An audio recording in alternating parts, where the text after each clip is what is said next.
دا cricket encounter,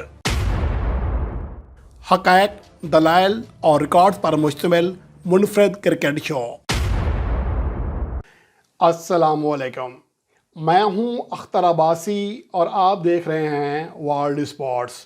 دا cricket counter کا پہلا programme آپ کے لیے پیش خدمت ہے اور اس کا سلسلہ ہم شروع کرتے ہیں بابر اعظم کے حوالے سے، جو کہ تازہ ایشو ہے، اور اس ایشو کے حوالے سے بہت زیادہ باتیں ہو رہی ہیں سوشل میڈیا پر۔ اس کے حوالے سے ایک رپورٹ تو میں پہلے ہی پیش کر چکا ہوں کہ در حقیقت اس کے حوالے سے جو پروپیگنڈا ہو رہا ہے اس میں کتنی حقیقت ہے اور کتنا وہ صحیح بول رہے ہیں۔ اور اس رپورٹ کا جو دوسرا حصہ ہے وہ آپ کے لیے مختصراً پیش کروں گا، جس میں آپ کو اندازہ ہو سکے گا کہ در حقیقت بابر اعظم کے خلاف ہونے والی جو منظم پروپیگنڈا مہم ہے وہ کتنی غلط ہے، کتنا ناانصافی ہے ہمارے کپتان کے ساتھ، ہمارے کھلاڑیوں کے ساتھ۔ اس طرح فہیم اشرف کے حوالے سے باتیں اور آئندہ آنے والے پروگرامز میں دیگر رپورٹس پر بات کریں گے۔ اور اس کے حوالے سے اگر آپ کو کوئی ایسا ایشو لگتا ہے کہ آپ کو لگتا ہے کہ اس ایشو پر بات ہونی چاہیے، اس ایشو کے حقائق جو ہیں وہ سامنے لانے چاہیے، تو آپ ہمارے ساتھ کمنٹ سیکشن میں شیئر کر سکتے ہیں۔ اور بہت جلد ہم ایک واٹس ایپ نمبر بھی دینے والے ہیں جس پر آپ ہمیں بتا سکیں گے کہ اس ٹاپک پر بات کریں، یا اگر کوئی ایسا آپ کی نگاہ میں کسی بیان، کسی کھلاڑی کا، کسی ایکسپرٹ کا کوئی ایسا بیان گزرتا ہے یا سوشل میڈیا پر کوئی چیز وائرل ہوئی ملتی ہے جس کو آپ لگتا ہے کہ شاید یہ حقیقت نہیں ہے، وہ بھی آپ ہمارے ساتھ شیئر کر سکیں گے، جس پر ہم تجزیہ کریں گے۔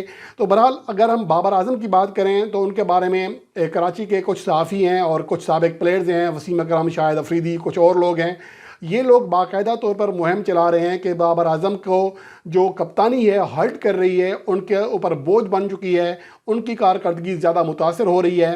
اس کا اگر ہم جائزہ لیں کارکردگی کے اعتبار سے تو 2020 سے، یعنی کہ نومبر 2019 میں تو T20 فارمیٹ کے کپتان بنے تھے، اگر ہم 2020 سے اب تک دیکھ لیں جن کپتانوں نے کم از کم 10 اننگز کھیلی ہیں تمام فارمیٹ میں، ٹیسٹ، ون ڈے اور T20 میں، ان میں بابر اعظم ایوریج کے اعتبار سے دوسرے نمبر پر کھڑے ہیں۔ تمام کپتانوں میں 48.13 ان کی ایوریج رہی ہے، جو کہ جوئے روٹ جن کی ایوریج 51.63 ہے، ان کے بعد دوسرے زیادہ ہائیسٹ ایوریج کے مالک ہیں، اور 10 سنچریاں بنائی ہیں، جو کہ اس دوران کسی بھی کپتان کی جانب سے بنائی جانے والی سب سے زیادہ سنچریاں ہیں۔ جوئے روٹ 8 سنچریوں کے ساتھ اس فہرست میں دوسرے نمبر پر ہیں۔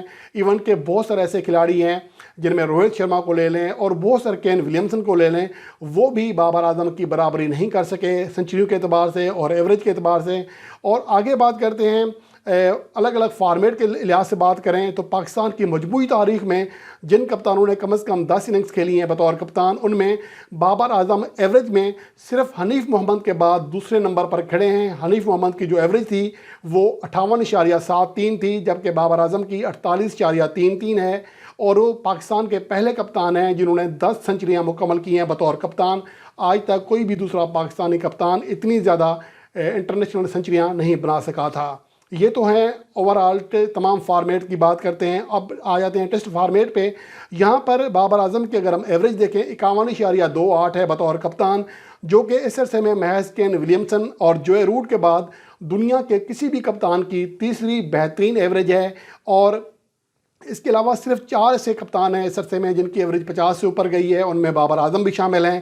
ایون کہ بہت سارے ایسے کھلاڑی اور بھی ہیں جن کا بڑا نام ہے۔ وراٹ کوہلی کی مثال لے لیں، انہوں نے بطور کپتان اس عرصے میں 15 ٹیسٹ میچوں میں اپنی ٹیم کی کپتانی کی، لیکن ان کی ایوریج جو ہے 28 رہی ہے۔ تو اس طرح اور بھی بہت سارے ڈین ایلگر ہیں یا بین اسٹوکس ہیں، تو وہ ایوریج میں سبھی بابر اعظم سے خاصے پیچھے رہے ہیں۔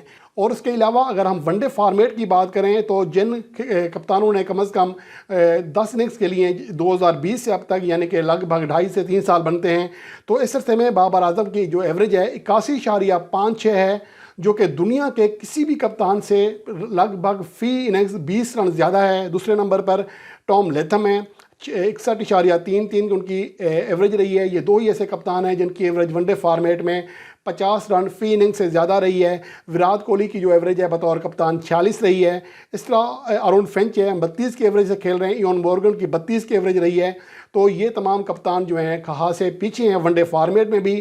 اور بابر اعظم نے بطور کپتان 6 سنچریاں بنائی ہیں، جبکہ دوسرا کوئی بھی ایسا کپتان نہیں ہے جو کہ 2 سے زیادہ سنچریاں ون ڈے سنچریاں بنا سکا ہو اس عرصے میں۔ تو اس سے اندازہ لگایا جا سکتا ہے کہ بابر اعظم کس قدر اچھا پرفارم کر رہے ہیں بطور کپتان بھی اور بطور بیٹر بھی۔